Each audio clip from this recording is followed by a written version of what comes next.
All right. This is a video game known as St. Hazel's Horsepital. That's about all I can really tell you about it because there's a lot going on. We're just gonna get started with this in 3, 2, 1, go.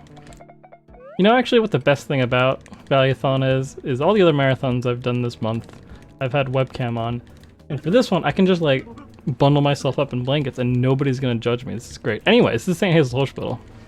I was just thinking about that. Pants are off. Exactly.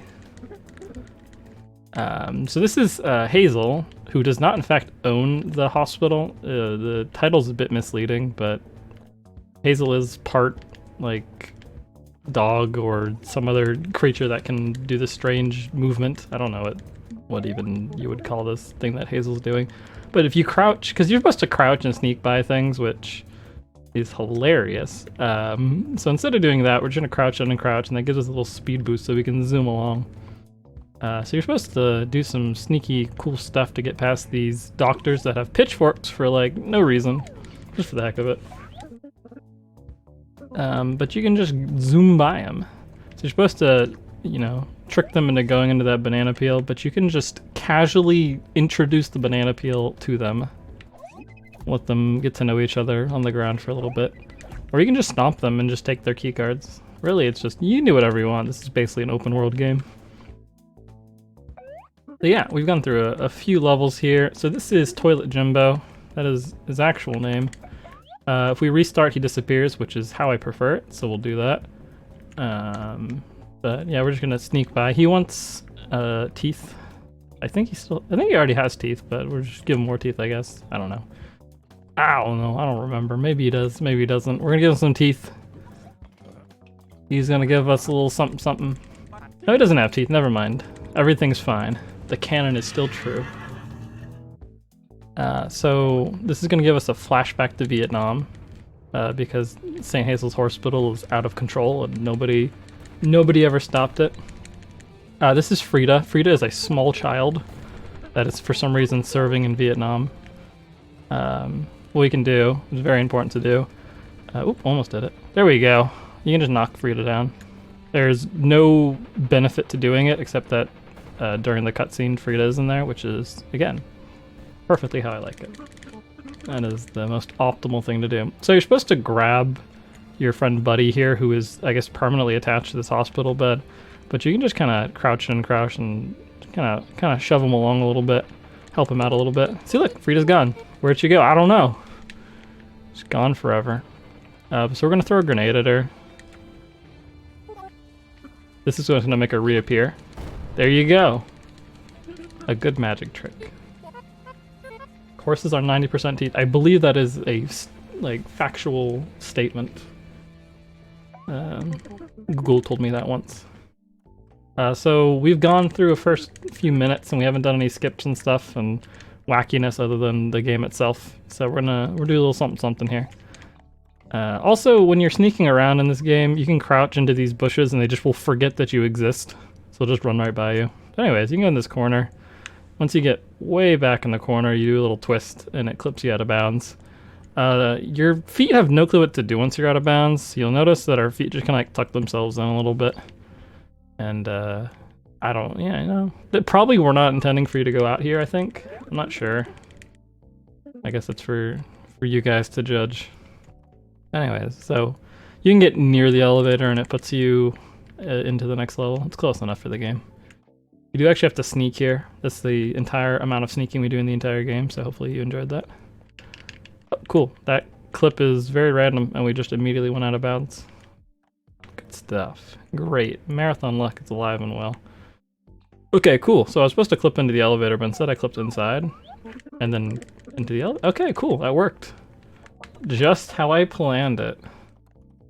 Amazing. Alright, bring this banana peel over and make sure this doctor gets acquainted to it. You do have to restart at the beginning of that level, or else the cycle of the doctors is bad. Though I think I kind of screwed it up anyways because oh, never mind. He got distracted. They go and revive each other if you knock them down and they notice. You actually want that guy to get distracted by the other guard so you can run by him and he just forgets that a horse is escaping. I guess not really escaping. Just trying to free the friend, be a good person, or horse, I guess. Either way. We got one more level for the hospital portion, because even though this game's called St. Hazel's Horsepital, only a third of the game actually takes place in a hospital. So hopefully you guys were not really attached to the idea of us, oh, never mind, being in a hospital, because that's gonna go right out the window in a second. You have to wait for these cameras or else it'll alert all the guards, and also some of the doors get locked down when the cameras see you, so we don't want that because that's bad. So we're going to boop this guy with a banana peel and try not to get seen by that camera, because if you get seen by that camera it actually locks the elevator, so you can't leave the level yet. So you have to hide in a bush next to it for like 15 seconds. This is Buddy. Unfortunately, we've been hornswoggled, we've been tricked, we've been fooled, and Buddy was taken down the elevator. So we gotta chase after him into the basement, or as it will be called later on, the dungeon, because it is definitely not any normal hospital base. Nothing's normal about this game. Let me make that clear. If you somehow got that impression from the last few minutes of gameplay. So we're gonna do a very important trick here. This trick saves 0 seconds, but it looks cool, so it's really important to do. Cool. Didn't that look cool? We just did a little twirl and went out of bounds. Great. Awesome. It's just as fast to do it normally, but I mean, why not? It's right there. It's actually easier for me to do it that way now. I'd probably go slower doing the other way. So I guess now technically it's faster because I've practiced doing it the same exact speed way. But yeah, now we're in the dungeons beneath the hospital, so we have to light all these little spots so that the doors won't lock. So that's kind of the main thing they're going for this section of the game. Also, there's these guards that are kind of floating around. I mean, they're kind of doctors. I don't know what they are. They're strange creatures down here that kind of look like doctors. We're gonna take this key. We actually have to restart because the cycle for this level is really important as well. So we have to, because during the cutscene at the beginning of each level, the guards and stuff are still moving around. So if you restart, you get at a different point in the cycle. So we're gonna grab this key. Sometimes you just grab the box and you can't really do anything about it. Hazel just decides to grab the box instead, and you know, you just gotta deal with it. You have to do some like Scooby-Doo chases where you're running in between doors and trying not to get caught by them. Animal protagonist block? Yes, it's gonna be good times. We have lots of animal games. Lots of quality animal things going on. This is only the second of many. Unfortunately, I didn't submit a Wild Animal Sports Day. I should have done that. It's a real trip. It's good times. Maybe next time. Either way, so we're gonna go unlock this. One thing I've not mentioned yet, it's really great, is you might notice these small gaps in between portions of the level, and you're like, why don't I just walk over there? You can probably make that gap. You're a strong horse. You can go real fast. You can make it. If you ever step over any gaps in this game, your body immediately loses the ability to collide with the universe, and you will just fall to your death no matter what you do after that point. So even like the smallest part of your hoof falls off, your entire body just immediately loses its corporal form and fades into the abyss. So we don't want that to happen, so we're going to not do that and be very careful near edges. Why does the hospital have a dungeon? I don't know. There's more questionable things I think that the hospital has, like why do all the doctors have pitchforks? Which I think is probably where they should start the question. Why is this guy just here? Why does he exist? I don't think I want to go here for surgery. So we have another flashback because we talked to Toilet Jimbo again. So we're in space. Small child is also in space as well. We're having a great conversation about the fact that somehow Hazel and this small child have created space age technology by themselves.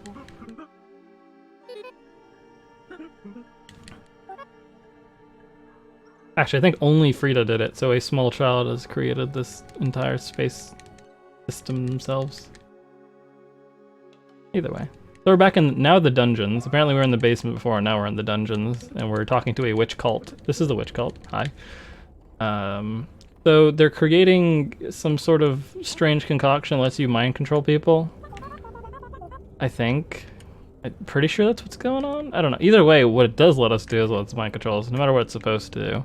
We have to take these weird artifacts, including a gear, a toy car, and a pill bottle, to here, and somehow that forms something that works and becomes, you know, a thing. Great. They just interact with this. And when you mind control people, they get a horse head. Hazel's head becomes their head. If you didn't catch that there, don't worry. We'll be doing that very often during the run, so you didn't get to see that slightly disturbing sight. There are plenty of chances to do so. Alright, so we were going to go over here. We did meet the incentive to show off the, there's a glitch in this level. Whoops. That was awkward. I accidentally mind controlled, or unmind controlled during that cutscene. Didn't mean to do that.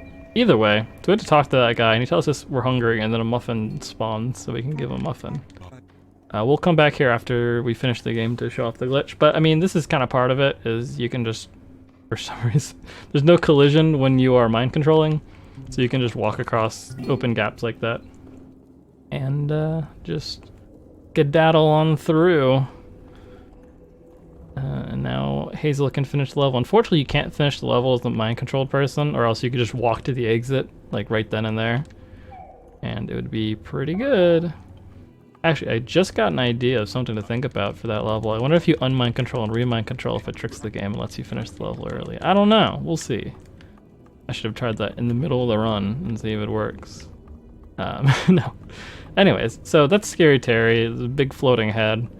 Most of the enemies kill you in 2 hits in this game. Scary Terry, despite being the most actually frightening creature in this entire game, which is surprising with Hazel being in the game, doesn't hurt you as much as anyone else.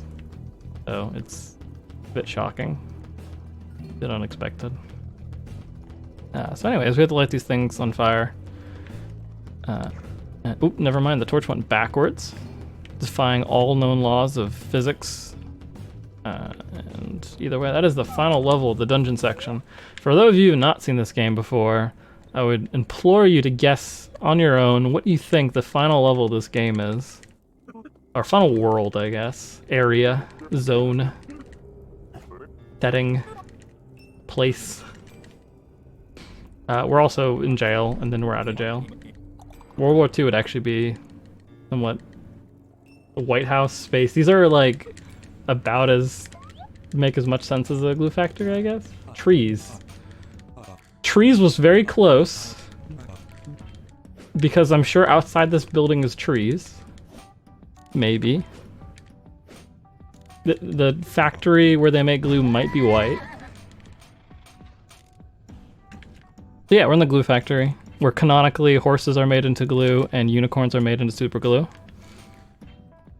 Which just kind of makes sense if you think about it, you know.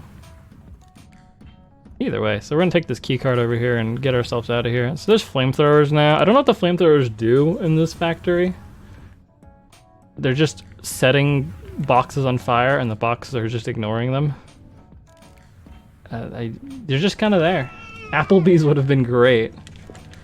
I should ask them when they inevitably make Horsepital 2. If they make Horsepital 2, I think I've joked about, because the devs have seen the run of this, and I think I've joked about that with them, and they have not been very open to the idea. So this level, there's like 2 lines of flamethrowers here that will just instantly melt you if you try to tango with them, so we're not going to do that. Oh wow, this guy's here. Please don't hurt me. Could you potentially ignore me? Oop, jeez, this is really awkward. Okay, he just forgot I existed. Good. So you're supposed to take out both lines of flamethrowers, but you can just deactivate one of them and then run through really quickly, and you have just enough health to get through. I mean, we have 0 health right now, because you can't die during cutscenes, and the fire just ticks like every half second or every second, so we almost died. We're very close. Not horse hell. Or horse heaven. Neither of those, sorry. So, off the crouch animation there for a second where our ankle... Actually, I don't even want to ask if horses have ankles, never mind. So we're giving this guy this mind control device, which he will willingly put on, allowing us to mind control him, which looks like something out of Saw, so I don't know why this guy's putting it on him, but whatever, you know. You do what you gotta do. So now when we're mind controlling him, again, his head turns into Hazel's head, and it's kind of horrific and frightening and, you know, not suitable for children probably, but that's okay. So we just pressed a bunch of levers, which lets Hazel get all the way through here. We're gonna bring a traffic cone with us because traffic safety is very important. Oh, never mind, we just get stuck on a random sign that Hazel decided to give a high five to. Alright, so this is the final level where Toilet Jimbo's here. You thought you got rid of him, but no, he somehow has made his way from the hospital to this glue factory just to antagonize us. This guy is relentless, cannot be stopped. We have to get him a box of legal substance. Actually, it's probably glue. I mean, this is a glue factory. We're definitely giving him glue. That's it. I don't know why he wants glue so badly. Alright, so we're gonna get stuck in this door because doors are, as you might imagine, doors are very difficult for horses, and this key card is gigantic. One of the toughest parts of the run is trying not to get stuck in that door. Basically impossible. No one's done it before. Alright, so we're gonna grab that key card, and that's gonna let us leave here to get to the second. Oh, never mind, the key card got stuck on a ghost, but we are back out of there now. Hopefully not doing anything related to that with glue. We'll see. So here we go. We got this package going through here. We can get 2 going if we want to. We can do anything we want. We are mind controlling a person. We are free to do whatever sounds good to us. Alright, so Hazel's gonna teleport into here, even though Hazel's just over there because we know magic. Also, there's just a box inside of Hazel now. Horses have ankles, they're just much higher due to elongated. Okay. I stopped immediately when there was a word that I couldn't pronounce, but I appreciate you taking the time to Google that. But yeah, so this is a final flashback where Hazel is very helpful by clipping themselves into a tree and just becoming one with it, and then dislodging from it somehow as well. I don't know what the tongue thing is happening here, it's a little bit frightening. Would not suggest doing that. Rita's also T-posing. Shoutouts to Wild Animal Racing. Alright, we're back to the glue factory. We've got a few more levels, and then we have the one boss fight of the entire game. This is also Tired Teddy, which is about how I feel right now. So we're gonna do the hardest trick of the game, which is to bump this box into this grinder. And yeah, it's Teddy. There you go. You're in the game. It's great. So we're gonna put the plank in there. So you have to launch a box into there because you're supposed to put a box all the way through this conveyor belt. And then after it gets all the way through the conveyor belt, it becomes a plank. And you have to put the plank all the way back to the conveyor belt. So we skip about half of the level doing what we just did there. But it depends on Unity physics launching a box in the correct way, which is not something you should ever rely on. Unless you have to, for the sake of speedrunning. So we're gonna open this door, and this door opens really violently, so if you put your head next to it, you just get smacked into the wall. So don't do that.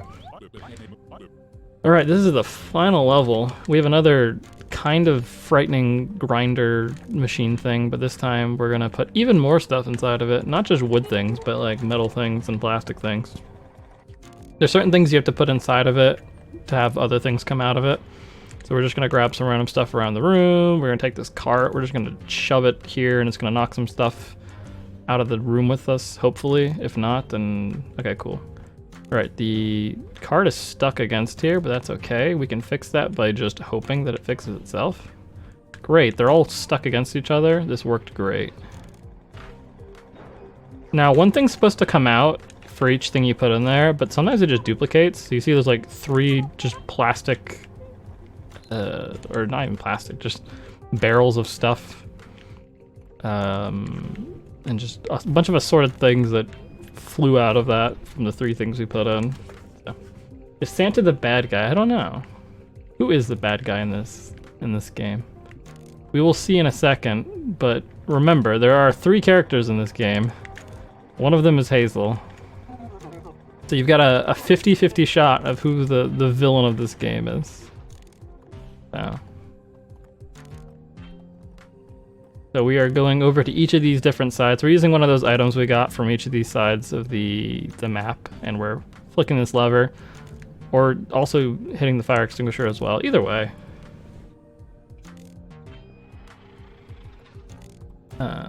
But we're gonna make our way through here. These guys are never really that dangerous. That guy, I have no clue how he didn't notice me. He just kind of waddled on by, but living his best life, you know. Either way. Also, Hazel's legs randomly sometimes do that, where they... Actually, I think I can do it here. Can I? Can I? There we go. Okay, cool. I just wanted to do that. There's no benefit whatsoever, except horrific visuals for you guys. Like, I'm like, numbed to the things this game does. The weird wheelbarrow position that Hazel's now in is not frightening me anymore. But, yeah. So now Hazel is dabbing with her back legs, so it's pretty good. I don't know why the person we're mind controlling jumps into the grinder. I really couldn't tell you. I don't know why he becomes a slightly smaller version of himself. Kind of a risky thing to do. Other things have been just like turned into like wooden planks and stuff. I would not be jumping into that. So anyways, the boss fight. If you guessed small child is the villain of the game that has some reason put her brain in a jar on her head. Only that very specific answer was the correct answer. Everyone else, I'm sorry, that was incorrect. Alright, so we have to trick Buddy, who's now been turned into a robot, into breaking these support beams. This is basically Mojo Jojo from Powerpuff Girls. Okay, Buddy, you've never done that before, but I appreciate a very interesting show of launching across the map. And then between each of the times you destroy the supports, you have to break these and try not to die. Trying not to die is optional. It's a personal choice. So either way, time's about to come up as soon as this last one breaks, and time... Alright. So we have saved the universe from a small child and a robotic horse. We are showing a glitch right after this called the Dark Souls glitch because I'm very creative with coming up with glitch names, and why not call it that? So I'm assuming we just let the credits are like maybe 20 seconds, 30 seconds long. This was a student project, so be kind to them, but we'll be showing the glitch off right after we get to see all this, and we slowly walk our way forwards. He's a nice guy. Beautiful. Hey, good run. You have any donations while we're watching the credits? Let me check. We actually had to add some incentives because we hit literally all of our incentives. Oh. Somehow. So I added a couple new bid wars for some runs. Yeah. There is the Save or Kill the Guard coming up for Origami later on Sunday night. And also a Pokemon selection for the Pokemon Puzzle League run. So those are new incentives to donate towards. Nice. One thing I didn't mention is the clock in the background of this is accurate. There's like a really strange small detail that's there, but for some reason, for my time zone at least. So if you're in my time zone or 12 hours off of my time zone, this is also correct for you. Anyways, which level is it? This one, I think. Yes. No. This level? All right, so we'll show off the Dark Souls glitch real quick, and then we'll go back on to doing some more animal games. So, what happened before? I don't know why we're in this guy's cell now, but all right. Well, yeah, that guy's stuck in his cell, but you can just open his door. So I don't think he's actually stuck in there. I think he's just enjoying his time. So anyways, so the glitch is, since you can walk across gaps for some reason when you're mind controlled, you can do something weird with this because there's actually one gap on this entire level that allows you to fall into it, which is this one right here. So if you fall into this gap and you unmind control as you're falling, and then remind control, you might notice the camera didn't get jacked up as much as it usually does. All right, but you'll notice we're walking sideways and our camera is a little bit messed up right now. So if we do this a second time, when we walk across here, it gets much worse, where our camera actually flips upside down and starts rotating in the wrong axis. So it's like the Sense Gate skip, except you skip nothing with this, except that it makes your controls unplayable. You can see nothing at this point. Oh, we can see something there. There we go. We could play. We could finish this level, maybe. The controls do not go the direction you think it should. Your character is walking sideways now. It's very difficult to know where you are. It's real beautiful. It's figuratively unplayable. I don't know what this is. What are we? It's like a barrel. What is that even at? Where are we? I don't know. I've played this game a lot. I have no clue where we are right now.